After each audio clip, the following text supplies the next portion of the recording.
Since the beginning of war, propaganda has always been an effective tool towards controlling the minds and hearts of the populace.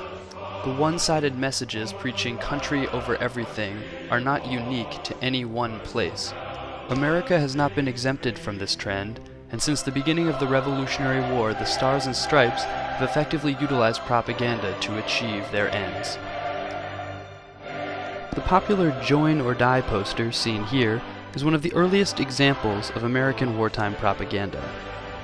Conceived and drawn by Benjamin Franklin as a political cartoon, the depiction effectively communicates the latent fears held by many of the revolutionaries, who worried that the colonies, unless united, would fall again under British rule.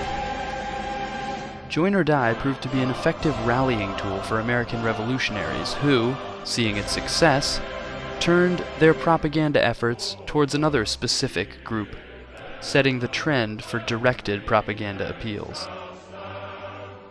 That group was the German Hessians, shown here, who were integral to both the American and British plans for victory in the Revolution. The leaflet shown here is an example of American Revolutionary War era propaganda. In it, the Americans juxtapose the living conditions the Hessians could expect if they stayed loyal to the British Crown, shown under Bunker Hill, or if they joined the newly minted American cause, shown under Prospect Hill. America emerged from the Revolutionary War armed with a new weapon. In all subsequent wars, the American government utilized propaganda as a tool to help control the discourse that their populace used to discuss the events. The Civil War was a time of great tumult in American history, as brothers sometimes fought brothers in defense of two conflicting ideologies. While the Union attempted to portray the Confederates as slave-owning, lawless degenerates, the Confederates argued that the Union was yet another example of big government infringing upon the God-given rights of the common man.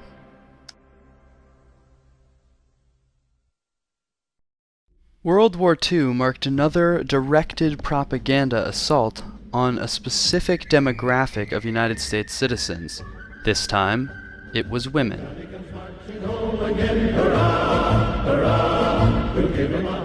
Because it was assumed during World War II that all of the able-bodied young men were already off fighting the war, the burden of much of the home front activities fell to women.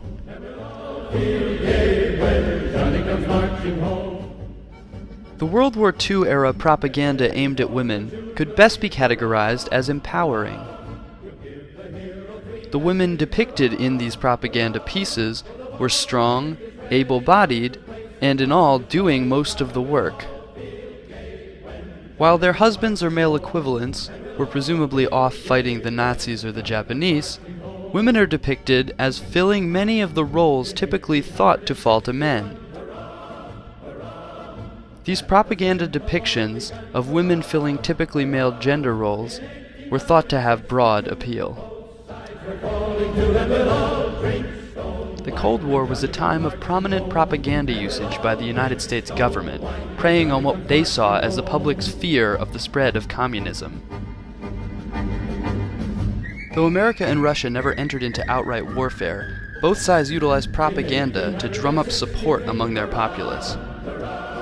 Because of the rise to prominence of film and television during the Cold War era, propaganda during this time ceased to simply be images and moved into the realm of film.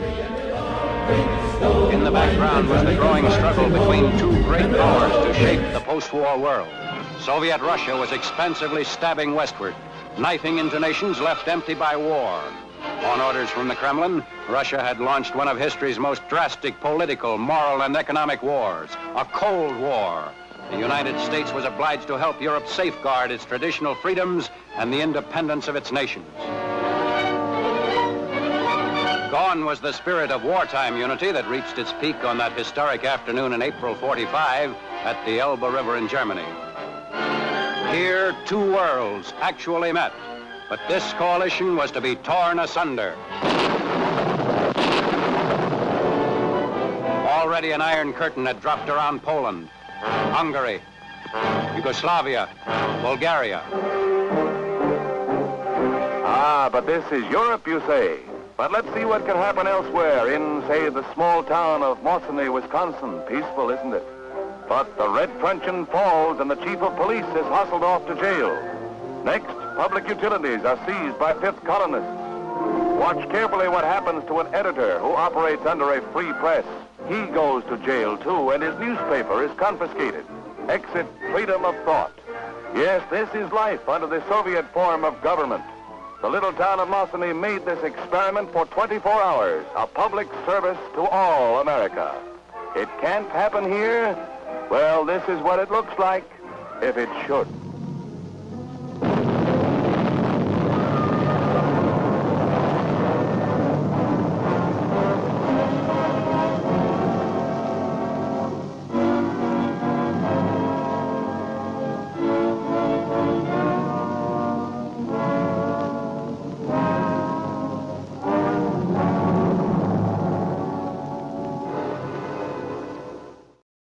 Unfortunately, the advent of film meant that children were now uniquely susceptible to the anti-communist propaganda messages that the government was espousing. This next clip shows a movie made at Harding College meant to teach children the dangers of communism.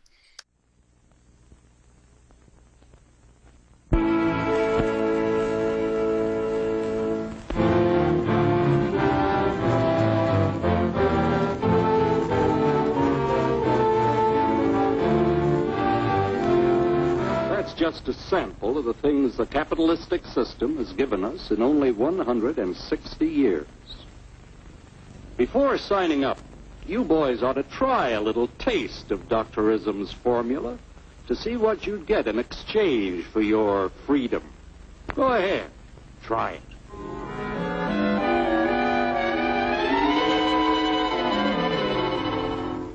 You can't do this to me! I'll strike!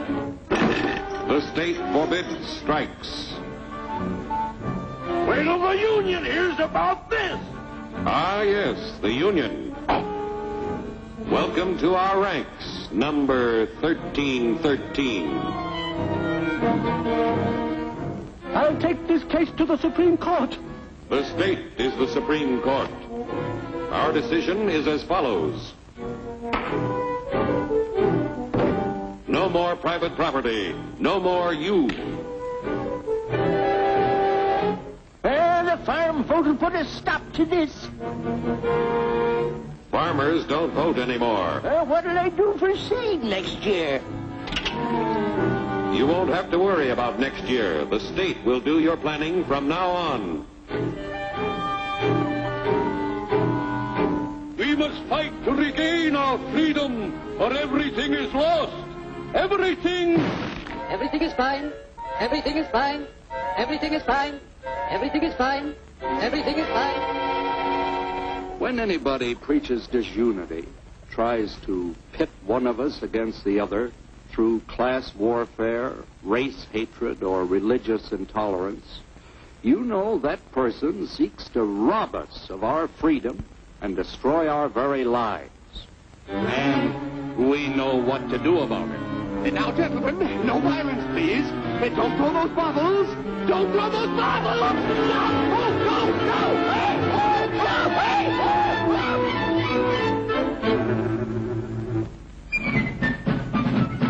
Working together to produce an ever greater abundance of material and spiritual values for all.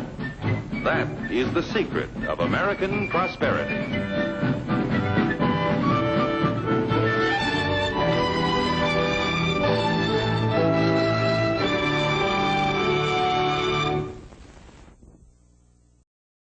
These types of propaganda aimed at children continued to be prominent throughout the early part of the Cold War. Nowadays, propaganda harkening back to the old posters of yesteryear seem to be more focused on partisan bickering than they do on the enemy. Perhaps as a result of cynicism towards mass media, propaganda nowadays tends towards the more ironic. Perhaps because of the political climate, propaganda such as this poster, seeping in irony, is more likely to be found than the Uncle Sam poster that it is a parody of. While the methodology may have changed over the years, propaganda during wartime has remained a major tool that the U.S. government employs. Though direct causation remains hard to prove, the continued usage of propaganda by the United States government at least implies in some small way that propaganda remains effective at convincing the public to agree with the government's wants.